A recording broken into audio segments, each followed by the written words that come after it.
You're pretty optimistic on SoftBank, 7,400 yen, 12 months out. So unchanged despite the numbers that they just came out with. Why?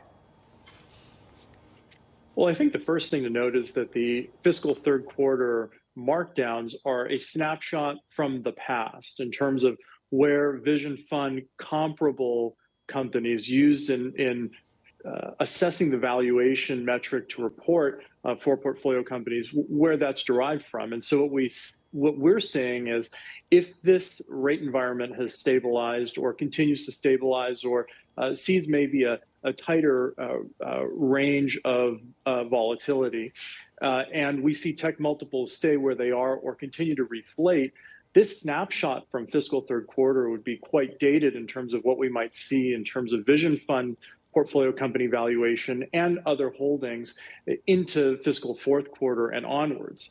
The other piece of this is, of course, that some of the volatility in valuation has come from FX.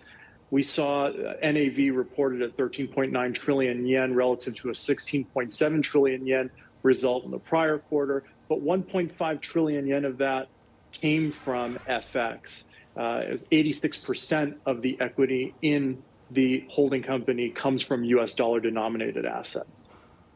I hear what you're saying, Paul. I mean, the earnings are all sort of history, rear view mirror stuff. But that 7,400 target, which you're sticking with, and we were joking about this offline a couple seconds ago before we went live, is pretty much consensus. You're not the only one who's optimistic about SoftBank, and I guess a lot of that, or at least some of it, and tell me how much, has to do with ARM and its IPO, which Masa-san is probably feverishly working on right now. That's right. So for ARM this quarter, we actually saw a pretty impressive fundamental result in terms of revenue, 28% year over year step up for the fiscal third quarter reported numbers.